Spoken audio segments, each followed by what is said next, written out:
Mike Davis, the founder of the Article 3 Project. Thank you, Mike, for being here, as well as Derek Harvey. I think we have Derek here, too. And Derek is a former congressional investigator. He worked with Devin Nunes's committee, House Intelligence, to help expose the Russiagate hoax. So, Mike, Derek, thanks so much for being here.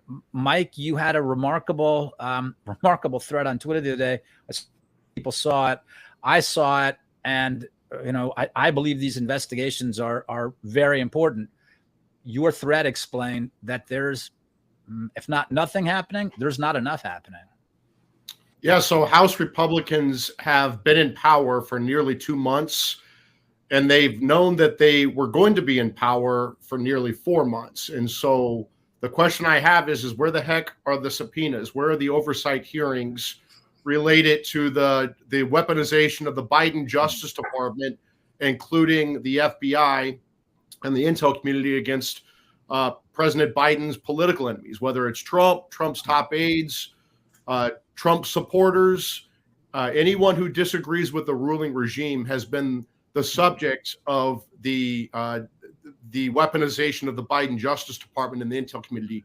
Where is the investigation? Where are the oversight hearings? Where are the subpoenas related to the COVID scam, the most destructive scam in our history, where Tony Fauci funded Wuhan's birth in the Wuhan lab? He lied about it to Congress. He covered it up, and they censored and silenced and deplatformed doctors and scientists and others who dared question Tony Fauci and the COVIDians. And this led to millions of deaths, trillions in lost treasure, and 3 years of our lives. Where is the oversight of this? On China, we are getting our lunch eaten by China. Where is this China investigation to look at how China is stealing our IP, invading every institution in America, taking over every institution in America, not only academia, which you expect them to be Marxist in academia, but big tech and big media and woke corporations, even the military. What are these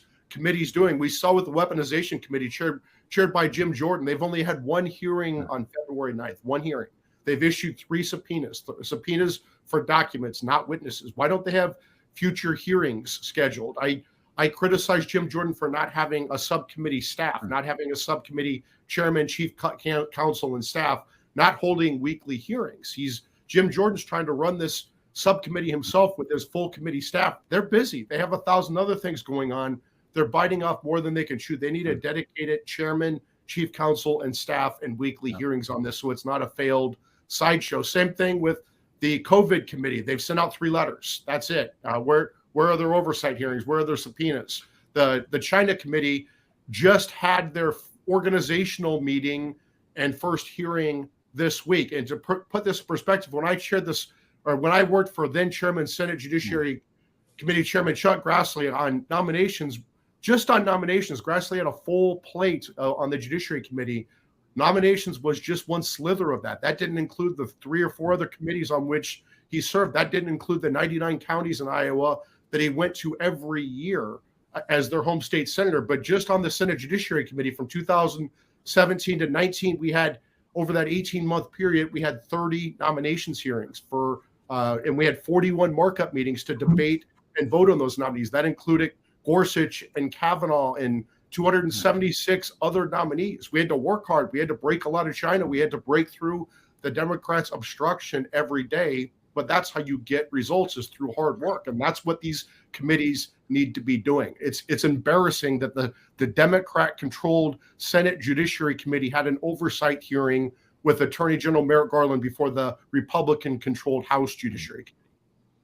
Derek, I mean, you were a chief investigator on the House Intelligence Committee.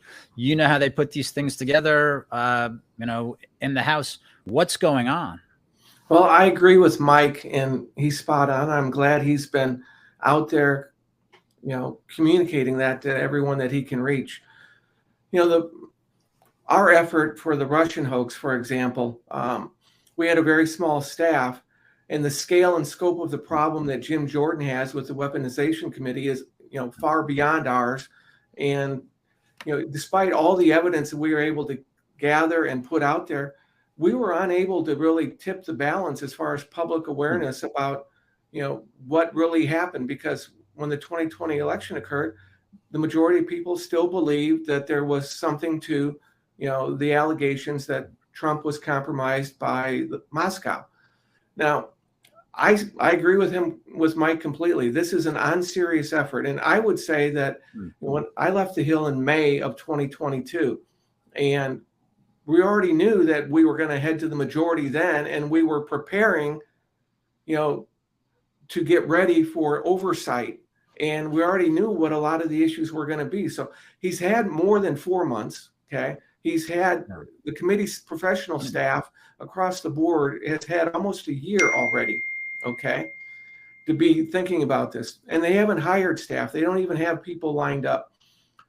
What's required of this weaponization effort in order to get to the documents, the actual evidence, to do the depositions and then have the hearings. And by golly, they shouldn't be releasing the depositions before they've had the hearings, because it allows, the effect of the hearing to be undermined, but that's what they're apparently doing. So you need to do all this foundational work. I'm less concerned about having some of the hearings already if they were actually doing the work. There's no evidence that they're organized, they're led, or they're resourced to do what's really done. And it all comes back, in my mind, to McCarthy. Jordan will do what he's told, but he's reluctant. And I'm not sure that he even understands how to do this properly, because he's never been responsible for something like this. I mean, it's shocking because, of course, we all understood that even with a GOP-led House, there wasn't going to be legislation. There wasn't going to be anything to stop the border wall and stop other problems. What everyone anticipated was they were going to investigate everything from Hunter Biden's laptop to the origins of COVID to likely intelligence community involvement in January 6th, right? And they were going to put all of this together, and this was going to be to establish the framework going to 2024. Ladies and gentlemen, Americans, your government, unfortunately, under the Biden administration, is brutally corrupt. That's what we all expected. That's what we were hoping for. But and not just Lee, what not you just just the saying, Biden that's administration, not happening at all. Not just the Biden administration, institutions throughout the Trump era and going back, they've gone out off the reservation to violate American civil liberties, to brazenly break the law, to falsify documents, and to act in a partisan way purposefully. And Mike, I'll turn it over to you, but this is a clown show at this point. And this year, I agree with you, Lee, we need to be focusing on the foundations. And we're not going to get legislation passed that will. We might be able to block some things like the new FBI headquarters, right, or defund some positions in DOJ or the National Security Division. Mm-hmm. We already know who those bad people are. Mike, what do you think? What do you think the issue is? Were they just not prepared? Is it simply a matter of being unserious? I mean, one of the amazing things is a lot of Americans who were expecting this, they don't even know that nothing is happening right now. And and it may be that nothing does happen. Yeah, what I heard from Jim Jordan's, what I've heard is Jim Jordan's thinking on this is he did not want to staff up this select subcommittee, the weaponization subcommittee, because his thought process was that if he staffed it up for the Republicans, he'd have to let the Democrats staff it up for them. Well, my response is the Democrats are already staffed up. They already have thousands of staffers. They're called FBI, CIA, broader Justice Department, broader intel community. We are outnumbered and outgunned. And I think just 2 days ago, Jim Jordan recognized that he made a very big strategic mistake here. So he sent a letter to the House Administration Committee asking for $17 million more so we can staff up this subcommittee. And that's a very good pivot. That's important that he did this, because this is not lost yet, but we've lost a lot of time. But remember, we have 2 years. And during that 2 years, we have to be able to lay the groundwork, do the subpoenas, fight with the Biden administration where they tell us to stuff it on these subpoenas, and then go to court and get a court order on these subpoenas. They're going to run out of time over the next 2 years. And we're going to get into a presidential election season when this all gets tuned out.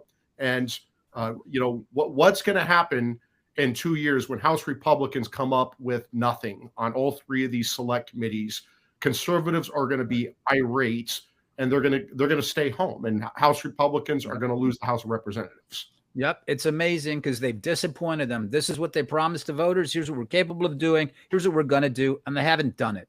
What's most urgent? What committee, what investigation is most urgent? I'm going to ask you both. Let me start with you, Derek. What do you think is the most urgent investigation right now? We'll come back to process in a second, but what I want to know is what is the thing that the American people want to know most about and that they need to know about that needs to be exposed right now? Well, I put them in two categories. The most important from a domestic perspective is the weaponization committee. Okay. And because that goes at the heart of the abuses by the intelligence community, law enforcement, Department of Justice, and how it has been utilized for partisan purposes, but it's also being used as a hammer to go after and whether it's working with big tech, working with Twitter and others, as the Twitter files show, or other aspects where they're not defending anti-abortion clinics or doing their job with defending Supreme Court justices. Across the board, that is not just undermining civil liberties, but it's tilting the balance domestically in a political way that is going to threaten our democracy. Number two, from a geopolitical strategic perspective, there's a lot to look at there. The Biden-Hunter issues with China should be rolled in some way with Wall Street finance issues and the corruption influence efforts that Mike Gallagher should be going after. And that's a tremendously difficult task that they have. And they need to be staffed up correctly too and expand their vision. But I'm afraid they're going to just narrowly look at this from a geopolitical perspective that is very neo-conish. What do you mean? Like they're just going to look at, well, what kind of weapon systems does the Pentagon need in order to make a robust defense Navy, against Air Force, investments in satellites, that type of thing. And they might tiptoe into the water on the edges on Wall Street and venture capital, criminal activities, Chinese influence activities here that are illegal. But they're not going to go there because both parties at the top, the uniparty elite, as I call them, have depended upon those spheres for sustaining their campaigns and enriching their contributors. Yeah, my take on that. They ought to start bringing in the Americans who are protecting the Chinese Communist Party from within.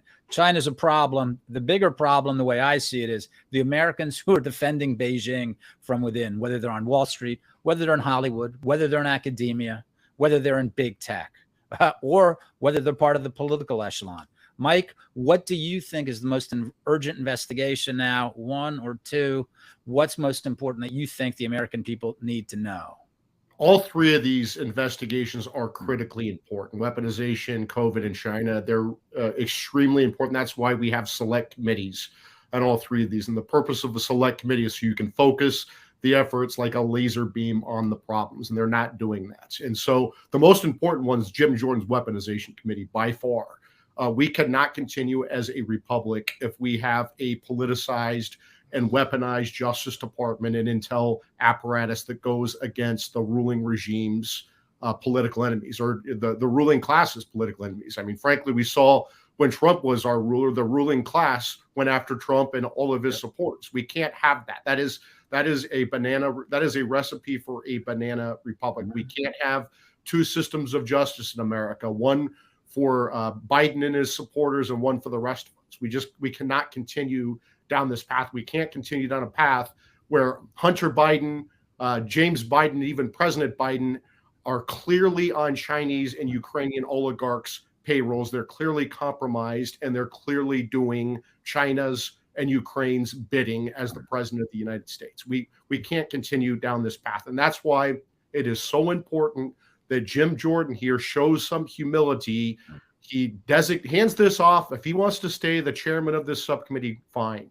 But appoint a vice chairman, hand this off to the vice chairman. Let the chairman and the vice chairman build a big staff that's dedicated only to weaponization select subcommittee. I mean, look at what we did on the Senate Judiciary Committee. I had a nominations unit, and when we had the Kavanaugh confirmation, I had 24 people working for me in that unit, along with, 15, 16 other people in Grassley's other staffs, including communications and others.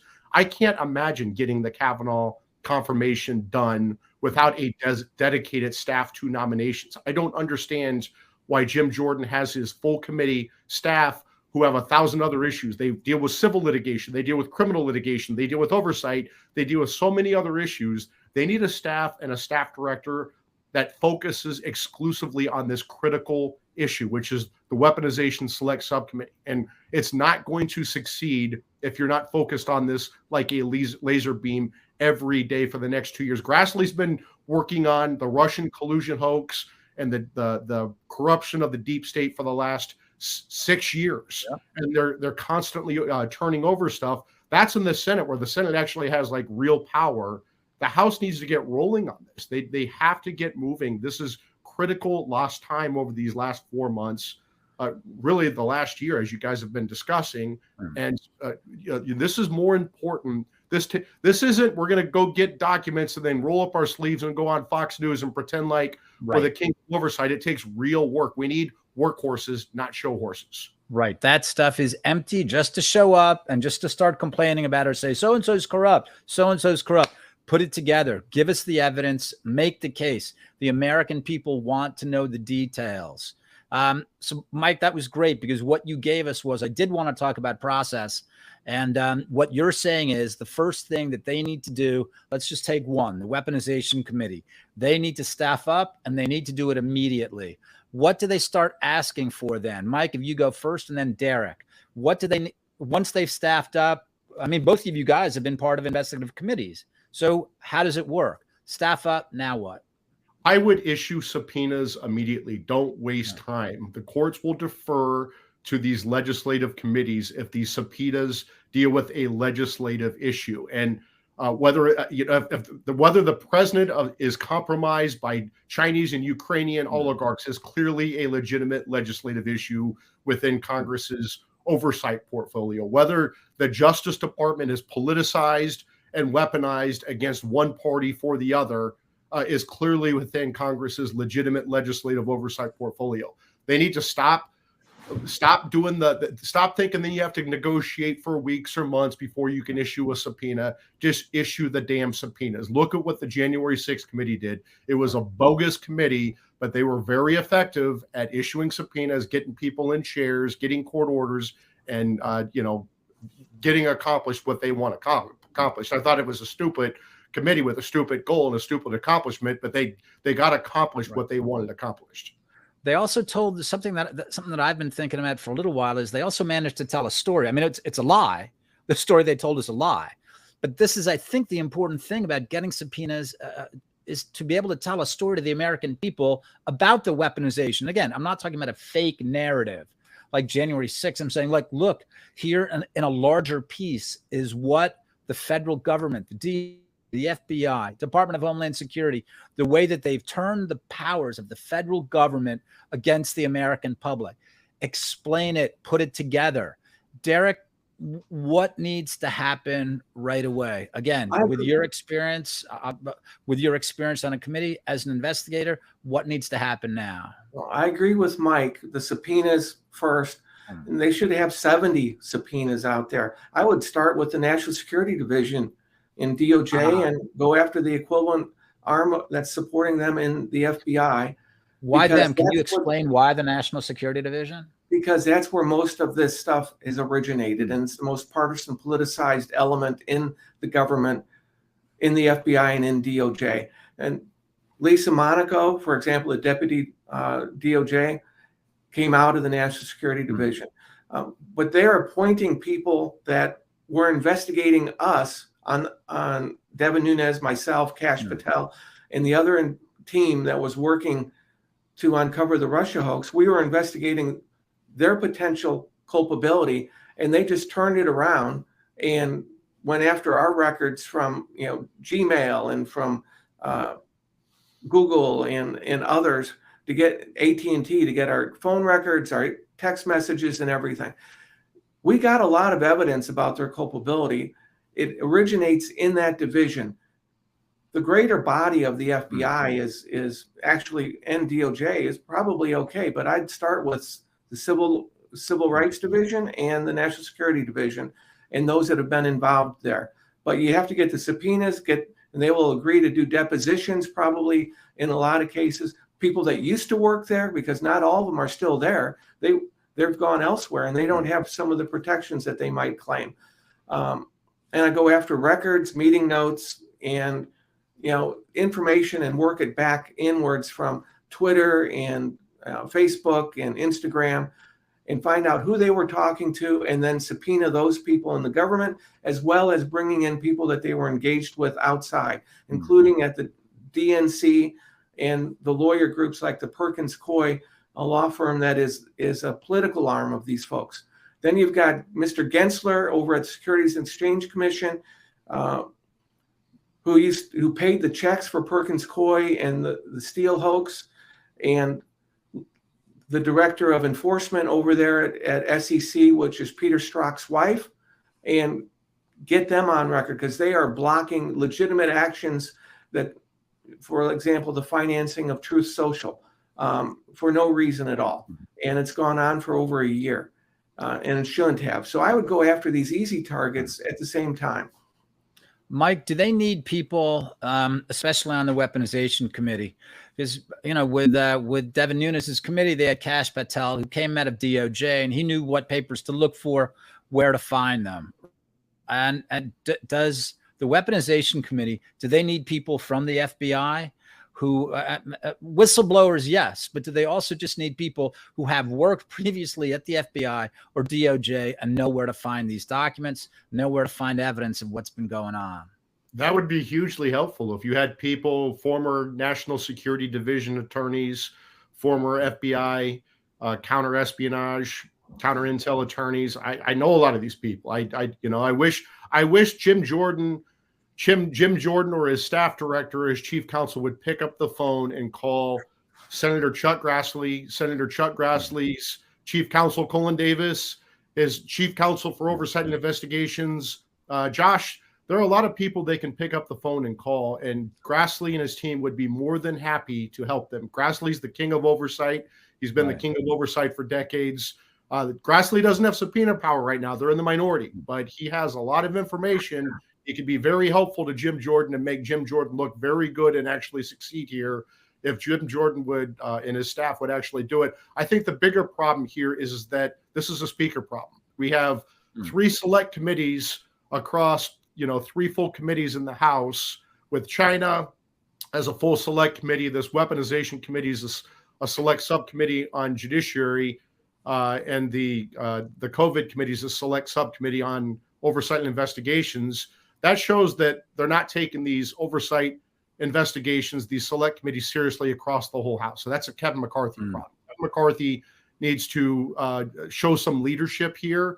And the fact that these committees were stuffed as subcommittees under judiciary, subcommittees under oversight and investigations, I think that shows that that Kevin McCarthy doesn't want these to be reporting to him. He wants them to be buried. He wants them to be other people's problems. This is a problem of leadership with Kevin McCarthy in the House of Representatives, and they need to change their attitude immediately. And they need to start taking these seriously immediately. They need to start having leadership, weekly hearings, subpoenas constantly. 70 would be a great start. I think that there should be a lot more than that. They need to get moving on these investigations, because these are critically important issues to the survival of our country. And we can't just sweep this under the rug, because conservatives are going to remember this in 2 years if House Republicans don't take this seriously. It's amazing. Everyone was, a lot of Americans, but everyone on Capitol Hill was freaked out when the Freedom Caucus people pushed back against McCarthy and made different demands. And as it turns out, maybe not hard enough when we're seeing this happening. Derek, what about whistleblowers? Do these committees, especially the weaponization committee, does it need whistleblowers? Does it need people from the FBI and DHS, DOJ, or Capitol Police in terms of January 6th? Do we need whistleblowers? We need we need well-placed whistleblowers, and we need to, but we'll get those, and we'll get friendly information. Most of the time, I received good information that was spot on, that was very relevant, that helped us point the way to what we needed to demand in the way of documents or depositions from other people by members of the FBI and DOJ and CIA understanding that we were serious. Yeah. And we weren't going to be, pushed away because of threats. And so they came forward and helped us. And they didn't want to be a whistleblower, but they provided the critical information. And Mike, you probably have the same experience. Yeah, I mean, once you show you're serious, people will help, but that's not happening right now. We're just about out of time. In 1 second, I wanted to thank you, Mike, and thank you, Derek, for this information, as both of you have underscored here quite clearly. This is vitally important investigations. This is what Republican voters expected to happen. It's not happening. A fire needs to be lit under the different House members who are in charge of these committees and who are supposed to be showing exactly what the regime has been doing to Americans. Has to explain what's going on. And if anything's going to set it up for 2024, that's what it has to be, these investigations. Mike and Derek, God bless you guys. And thank you very much for being with us today. And audience, thank you for being with us today.